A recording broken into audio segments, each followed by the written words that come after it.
Shalom semuanya. Alkitab berkata, Yesus mati karena dosa-dosa kita. Dia dikuburkan, tetapi pada hari yang ketiga dia dibangkitkan. Setelah itu selama 40 hari sebelum naik ke sorga, Tuhan Yesus menampakkan diri kepada lebih dari 500 murid-muridnya untuk membuktikan bahwa dia hidup. Selain itu, dia juga menghibur, menguatkan, memulihkan, dan memberkati murid-muridnya. Dengan disaksikan oleh murid-muridnya, Tuhan Yesus naik ke sorga, duduk di sebelah kanan Allah Bapa. Tuhan Yesus berjanji, dia akan datang kembali untuk menjemput kita murid-muridnya, supaya di tempat di mana dia berada, kita pun berada. Haleluya. Pada waktu Tuhan Yesus ditanya oleh murid-muridnya tentang tanda kedatangannya dan tanda kesudahan dunia ini, Tuhan Yesus menjawab yang salah satunya terdapat dalam Matius 24 ayat 14 yang berkata, dan Injil kerajaan ini akan diberitakan di seluruh dunia menjadi kesaksian bagi semua bangsa. Sesudah itu barulah tiba kesudahannya. Dengan perkataan lain, kalau amanat agung selesai, maka Tuhan Yesus akan datang kembali. Tuhan Yesus pasti datang kembali. Yang percaya katakan amin. Karena itu, dia memberikan amanat agung kepada kita, yaitu agar kita pergi dan menjadikan semua bangsa itu murid Tuhan Yesus. Hal ini juga berarti akan terjadi penuaian jiwa besar-besaran sebelum Tuhan Yesus datang kembali. Sekarang kita akan melihat bagaimana proses untuk menyelesaikan amanat agung atau proses penuaian jiwa yang terbesar dan yang terakhir sebelum Tuhan Yesus datang kembali. Untuk menyelesaikan amanat agung tidak bisa dengan kekuatan sendiri. Karena itu pesan terakhir Tuhan Yesus sebelum naik ke sorga kepada murid-muridnya, yang juga berarti kepada kita semua, dalam Kisah Para Rasul 1 ayat 8. Tetapi kamu akan menerima kuasa kalau Roh Kudus turun ke atas kamu. Dan kamu akan menjadi saksiku di Yerusalem dan di seluruh Yudea dan Samaria dan sampai ke ujung bumi. Jadi untuk menyelesaikan amanat agung, kita harus menerima kuasa dari Roh Kudus yang turun ke atas kita. Setelah itu, dengan disaksikan para murid, Tuhan Yesus naik ke sorga. Setelah Tuhan Yesus naik ke sorga, 120 murid Tuhan Yesus berkumpul di kamar loteng Yerusalem.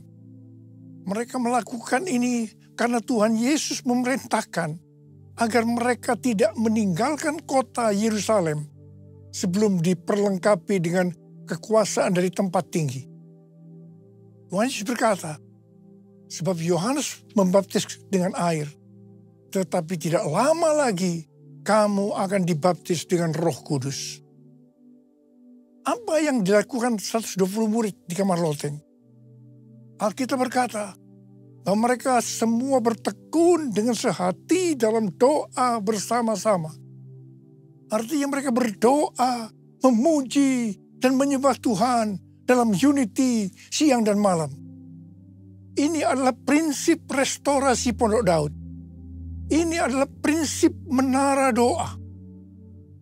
Setelah 10 hari mereka melakukan hal ini, maka pada hari raya Pentakosta, tiba-tiba turunlah dari langit suatu bunyi seperti tiupan angin keras yang memenuhi seluruh rumah di mana mereka duduk. Dan tampaklah lidah-lidah seperti nyala api yang bertebaran dan hinggap pada mereka masing-masing. Maka penuhlah mereka dengan Roh Kudus. Lalu mereka mulai berkata-kata dalam bahasa-bahasa lain seperti yang diberikan oleh Roh Kudus itu kepada mereka untuk mengatakannya. Itu adalah bahasa roh.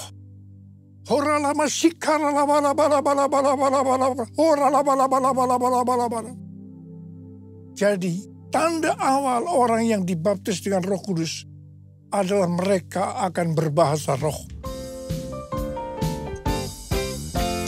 Api Pentakosta menyala, api Pentakosta menyala.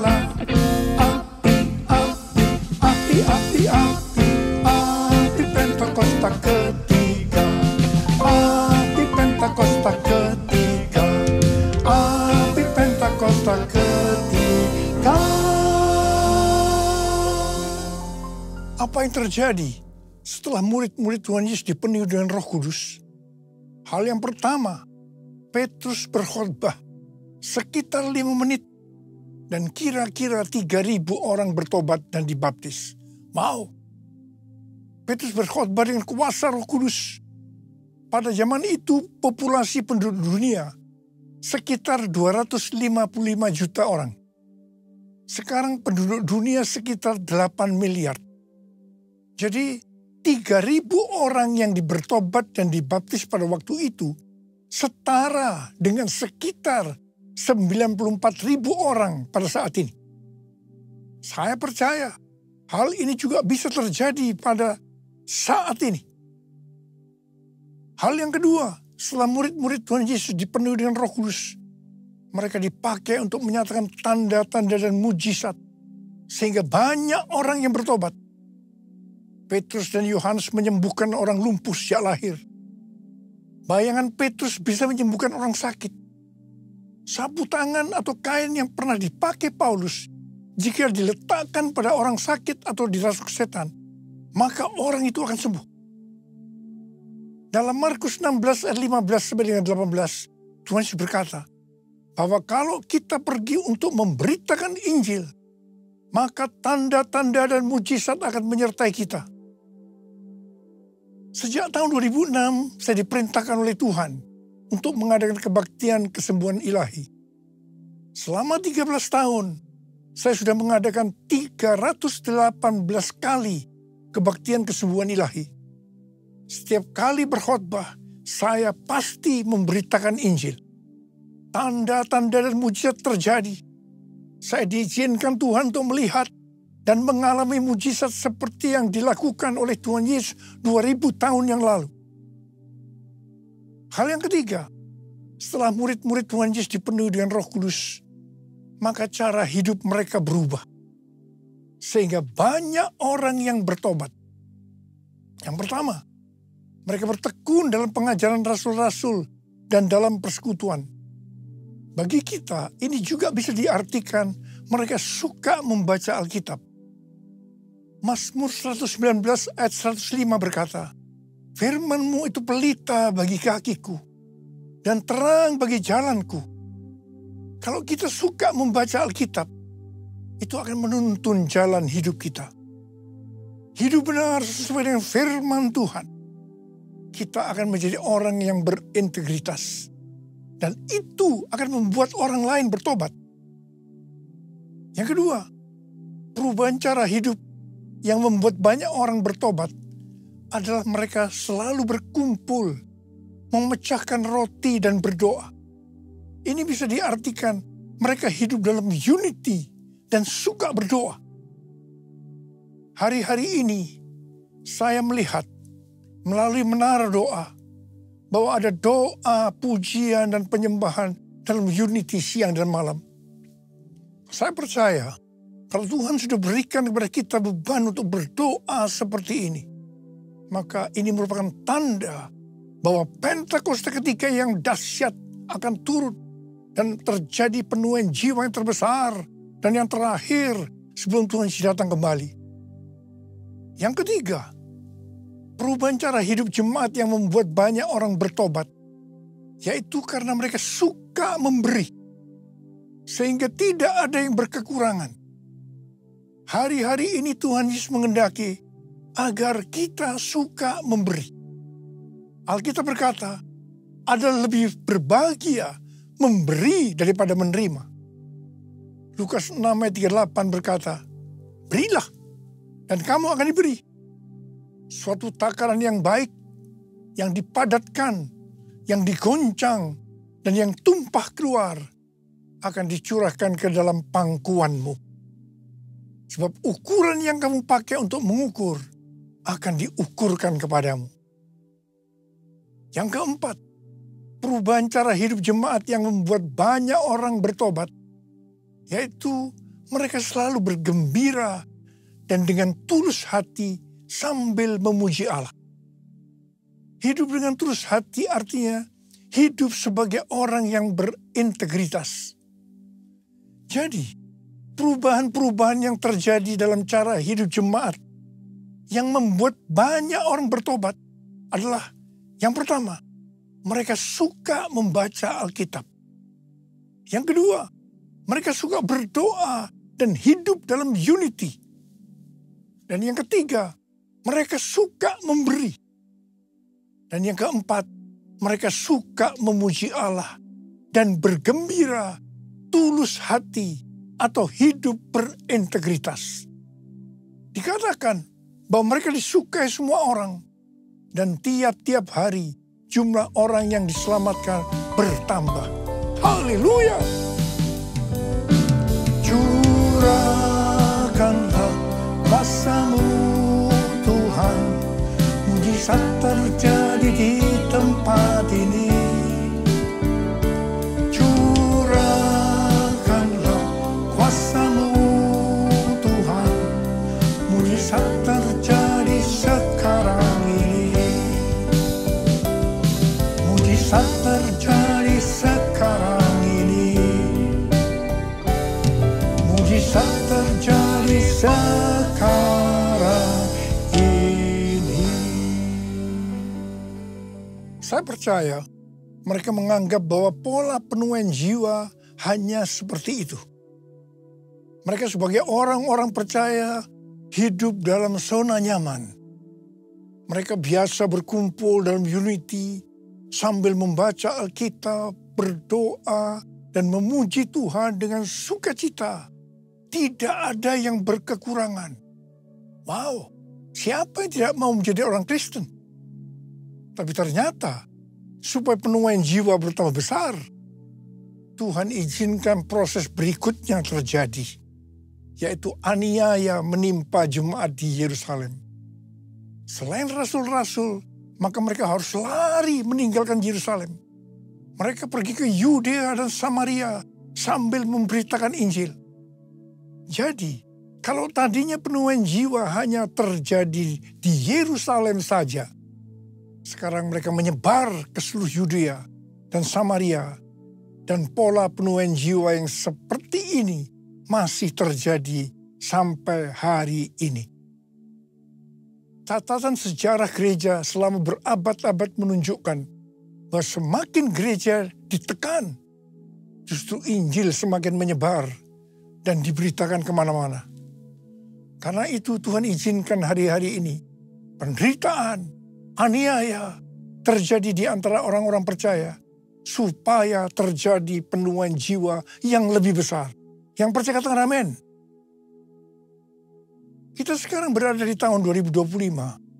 Tahun yang sukar, sulit, peperangan, bencana alam, ketidakpastian, krisis ekonomi yang semakin intens. Tapi justru di tahun yang seperti ini, Tuhan memberikan tema bahwa tahun 2025 adalah tahun penuaian. Tahun penuaian jiwa. Tahun penuaian berkat secara materi. Haleluya. Saya percaya untuk penuaian jiwa yang besar perlu goncangan yang besar. Kuasanya dicurahkan, berkatnya dilimpahkan, penuaian besar sungguh terjadi.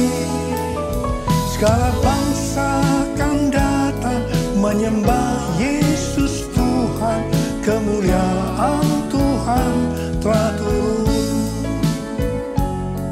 Kemuliaan Tuhan telah turun.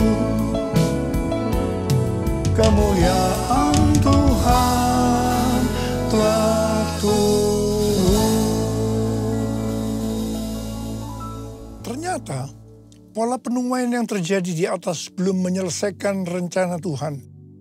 Karena selain penuaian jiwa harus terjadi di Yerusalem, seluruh Yudea dan Samaria, tetapi juga harus sampai ke ujung bumi.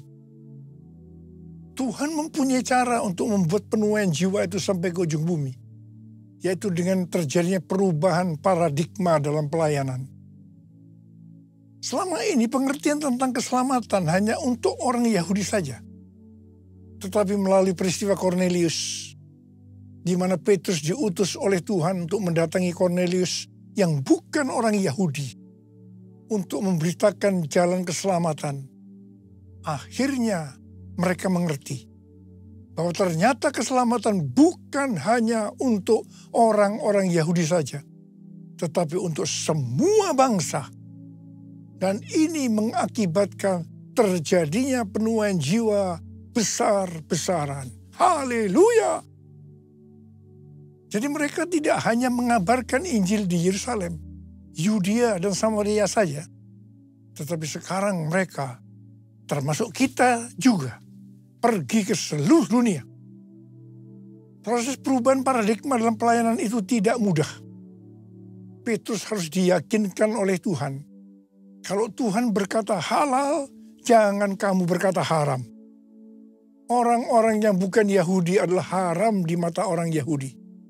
Proses itu masih terus berlanjut untuk memberikan pengertian kepada orang-orang Yahudi, golongan bersunat dan juga orang-orang Farisi yang sudah bertobat, di mana mereka berpendapat bahwa orang yang bukan Yahudi yang percaya kepada Tuhan Yesus harus disunat dan diwajibkan mengikuti hukum-hukum Musa.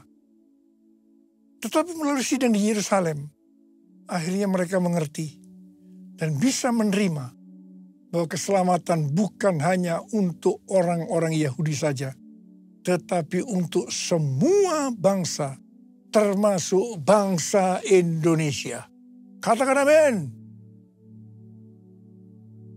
Di dalam pelayanan saya termasuk salah seorang yang dipakai oleh Tuhan untuk melakukan paradigma yang baru dalam pelayanan, untuk menyelesaikan amanat agung. Sebagai contoh, yang pertama, tentang membuka gereja baru. Yang kedua, cara ibadah dengan doa, pujian, dan penyembahan. Termasuk bahasa roh untuk memuji dan menyembah Tuhan. Yang ketiga, tempat ibadah yang dilakukan bukan di gedung gereja. Yang keempat, juga mengenai Pentakosta ketiga. Semua itu selalu diawali dengan pro dan kontra. Sama dengan yang terjadi pada waktu zaman kisah para rasul tadi. Kita juga melihat bahwa dengan media online, terlepas dari kebaikan, keburukannya, pro dan kontra, tidak bisa dipungkiri. Dengan media online terjadi percepatan dalam penyelesaian amanat agung. Kita harus memperhatikan tahun 2033. Sebenarnya tahun 2033 adalah peringatan 2000 tahun.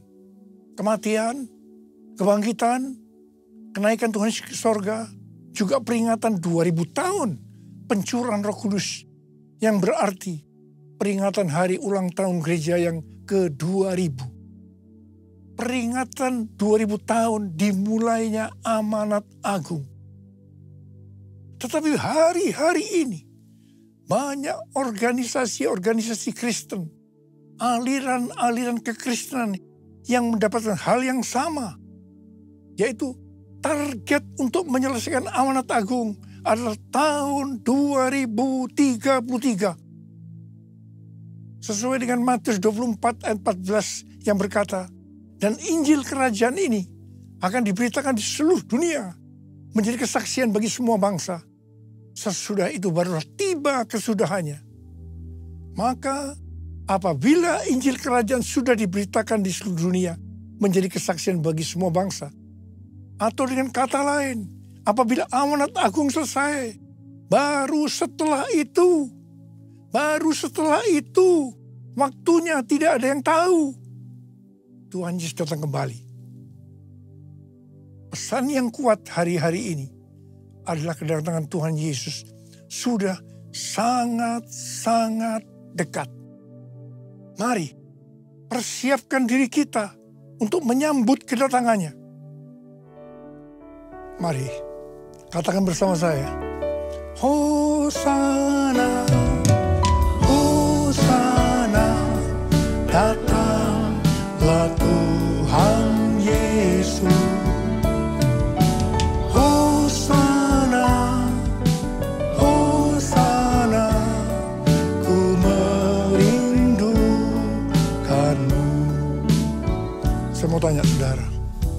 Ada berapa banyak di antara saudara yang merindukan kedatangan Tuhan?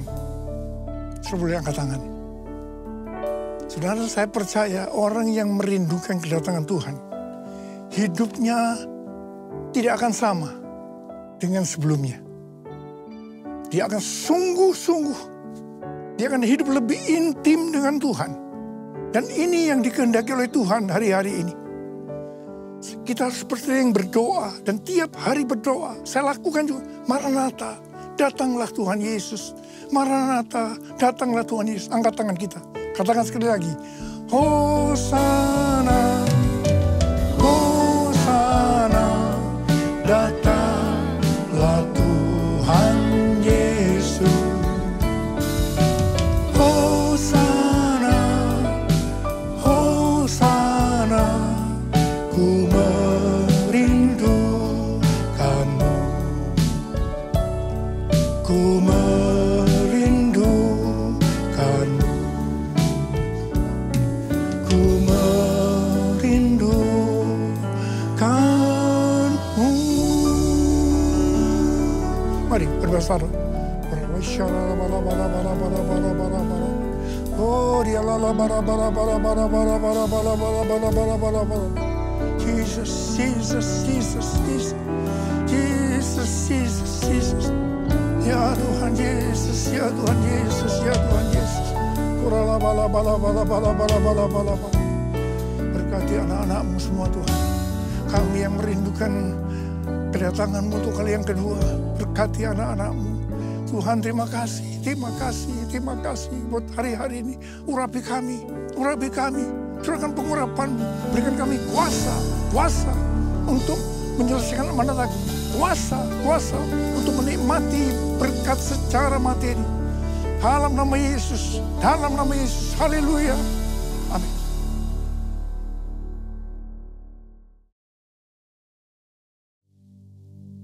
Kita akan masuk dalam perjamuan kudus.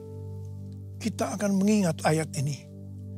Sebab setiap kali kamu makan roti ini dan minum cawan ini, kamu memberitakan kematian Tuhan sampai Ia datang.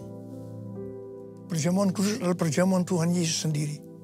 Setiap kali kita masuk ke dalam perjamuan kudus, Tuhan Yesus selalu berkata, biarlah ini menjadi peringatan akan aku. Karena itu mari, arahkan hati kita kepada kebaikan Tuhan. Supaya kita lebih mengasihi Tuhan Yesus. Kita lebih mengasihi satu dengan yang lain. Mari tundukkan kepala. Bapa, terima kasih. Bapa, terima kasih. Engkau mengasihi kami semua. Bapa, siapakah kami ini? Sehingga Engkau memberkati luar biasa. Kau jadikan kami sebagai anak-anak-Mu ya Tuhan. Tuhan terima kasih, Tuhan terima kasih, Tuhan terima kasih.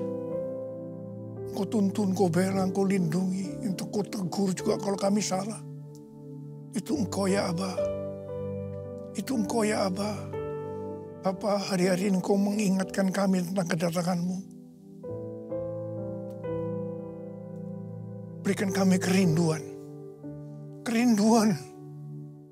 untuk selalu berkata, Maranatha, datanglah segera.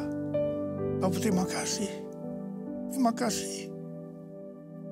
Tuhan akan memberkati kita melalui perjamuan kudus. Saudara, Tuhan mau kita makan dan minum dengan cara yang benar. Mari, sekarang tundukkan kepala.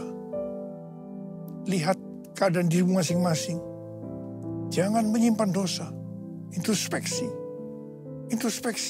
Kalau Tuhan ingatkan ada dosa yang harus diselesaikan, langsung minta ampun. Ampuni kami ya Tuhan. Ampuni kami. Ya Bapa, ya Bapa, ya Bapa, ya Bapa, ya Bapa. Ampuni kami. Bapa, Kau melihat anak-anak-Mu yang sedang menyelesaikan segala sesuatunya dengan Tuhan. Kami akan masuk dalam perjamuan kudus dengan hati yang penuh ucapan syukur. Dalam nama Yesus. Amin. Mari angkat roti di tangan kanan kita tinggi-tinggi. Sebab apa yang telah kuteruskan kepadamu telah aku terima dari Tuhan. Yaitu bahwa Tuhan Yesus pada malam waktu Ia diserahkan mengambil roti Dan sesudah itu ia mengucap syukur atasnya. Dia memecah-mecahkannya dan berkata, inilah tubuhku yang diserahkan bagi kamu. Perbuatlah ini menjadi peringatan akan aku. Dikasih Tuhan, bukankah roti yang kita pecah-pecahkan ini adalah persekutuan kita dengan tubuh Kristus? Mari kita makan dalam nama Yesus.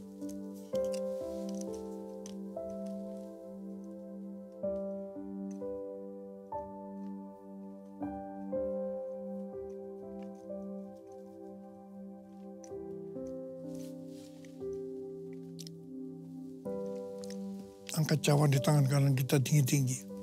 Demikian juga yang mengambil cawan sesudah makan lalu berkata, cawan ini adalah perjanjian baru yang dimeteraikan oleh darahku. Perbuatlah ini setiap kali kamu meminumnya menjadi peringatan akan aku. Sudah kasih Tuhan, bukan cawan pengucapan syukur. Yang atas kita ucapkan syukur adalah persekutuan kita dengan darah Yesus. Mari kita minum dalam nama Yesus.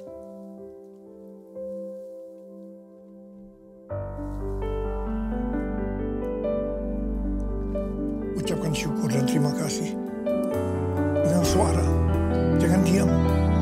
Tuhan terima kasih, Tuhan terima kasih, terima kasih ya Tuhan, terima kasih.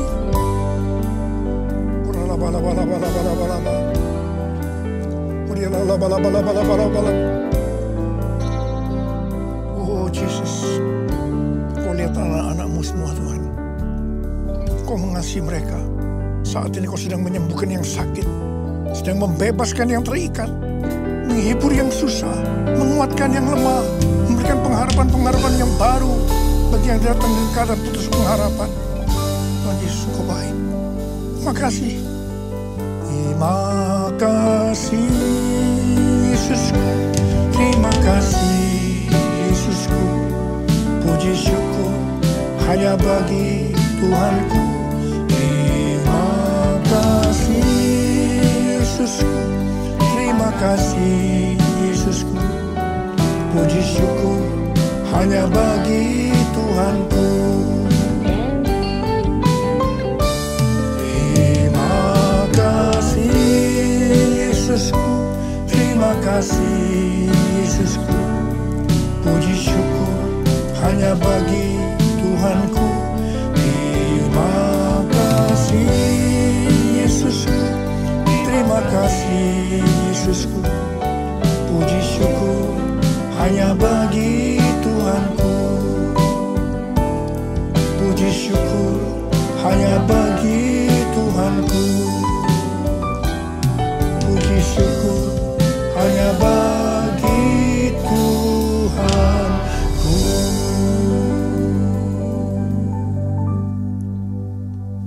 Mari angkat tangan saudara, terimalah berkat Tuhan. Kasih karunia berlimpah-limpah daripada Allah Bapa dalam Anak yang tunggal Yesus Kristus. Persekutuan yang manis dengan Roh Kudus menyertai kita semua. Mulai hari ini sampai Tuhan Yesus datang menjemput kita di awan-awan dan bahkan sampai selama-lamanya. Yang percaya bersama-sama katakan amin.